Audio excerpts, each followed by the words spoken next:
پولیس سوختلاندې په نشه یي توکو هغه روږدي وو چې تر راټولېدو او بشپړ درملنې وروسته اوس مهال د برق انجینران او خیاطان دي.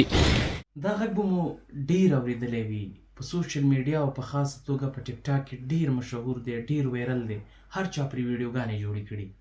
دا غږ زما دی.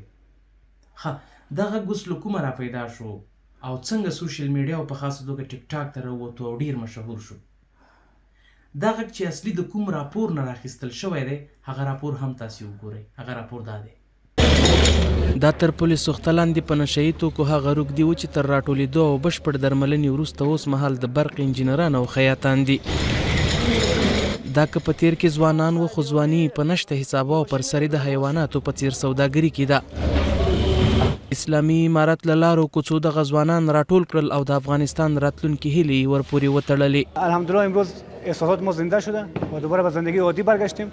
دیگه پیش از اینکه بود در عمل بدیم دیگه تو زندگی ما صحیح خوشایند نبود دیگه.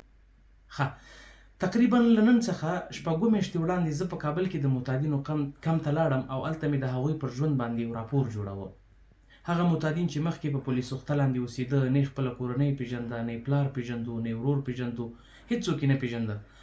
هماغه معتاد اوس رغېدلی او یا خیاط دی او یا د برق انجینر دی او یا دغه د بیکونو د جوړولو په برخه کې ښه مهارت لري.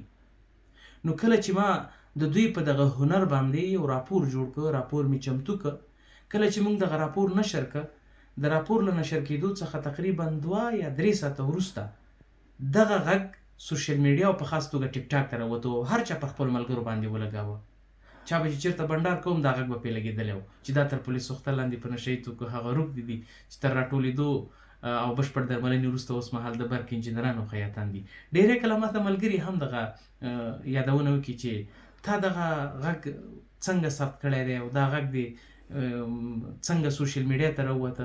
نو زه هغوی ته وایم چې نه، دا غږ اصلا ما له قصده نه دی ثبت کړی. دا غږ اصلا د دغه راپور یوه برخه ده او دغه د راپور شروع په همدغه غږ باندې شوې ده. نو ځکه سوشل میډیا ته ډېر راووتو.